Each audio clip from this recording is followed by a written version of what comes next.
அண்மை செய்தி. கள்ளக்குறிச்சியில் விஷசாராயம் அருந்தி உயிரிழந்ததாக கூறப்படும் இருவரின் சடலங்களை தோண்டி எடுத்து உடற்கூறாய்வு செய்ய ஆட்சியர் உத்தரவு பிறப்பித்திருக்கிறார். இதுகுறித்த கூடுதல் விவரங்களை தருகிறார் செய்தியாளர் சரவணன். வணக்கம் சரவணன், இதுகுறித்த முழு விவரங்களையும் பதிவு பண்ணலாம். கள்ளக்குறிச்சியில விஷசாராயம் அருந்தியதில் 50க்கும் மேற்பட்டோர் உயிரிழந்திருக்கிறார்கள். இதுல சில கிராமங்களில் உயிரிழந்தவர்களும் கள்ளச்சாராயம் அருந்திதான் உயிரிழந்தார்கள். ஆனால் அவர்கள் அதற்கான பட்டியலில் வரவில்லை என்ற ஒரு குற்றச்சாட்டு இருந்தது. இது குறித்து விசாரணை செய்ததுல ஒரு சிலர் மருத்துவமனை கொண்டு செல்லும் வழியிலேயே உயிர்ந்திருக்கிறார்கள்.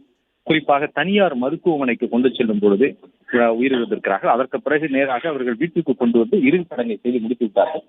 ஆனால் அவர்களும் விஷசாராயம் அருந்திதான் உயிரிழந்தார்கள் என்ற ஒரு கோரிக்கையை அவருடைய குடும்பத்தினர் வைத்ததனால இந்த மாதவச்சேரி என்ற ஒரு கிராமம், கச்சாயப்பாளையம் என்ற அருகே இருக்கக்கூடிய மாதவச்சேரி என்ற அந்த கிராமத்துல இருவரது உடல், அதாவது இளையராஜா என்பவருடைய உடலும் அதுபோல திருநாவுக்கரசு என்பவருடைய உடலையும் மீண்டும் தோண்டி எடுத்து அவர்கள் பிரேத பரிசோதனை செய்வதற்கு மாவட்ட ஆட்சித்தலைவர் உத்தரவிட்டிருக்கிறார். அதுல இந்த இளையராஜா என்பவரை இறுதிச் சடங்கு செய்து அவரை எரியூட்டி விட்டார்.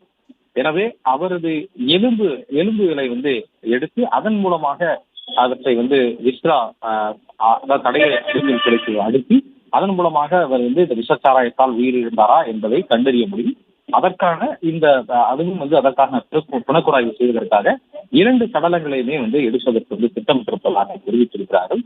இது இன்று மாலை அல்லது நாளை இவர்களுடைய இருவரது சடலமும் எடுக்கப்பட்டு கள்ளக்குறிச்சி மருத்துவக் கல்லூரி மருத்துவமனைக்கு கொண்டு செல்லப்பட்டு அந்த பிணக்குராய்வு செய்யப்படும் என்றும், அதற்கு பிறகு அவர்கள் விஷச்சாராயத்தால் உயிரிழந்திருக்கிறார்களா அல்லது வேறு எதுவும் காரணமா என்பதை உறுதிப்படுத்த முடியும் என்று மருத்துவர்கள் தெரிவித்துள்ளனர்.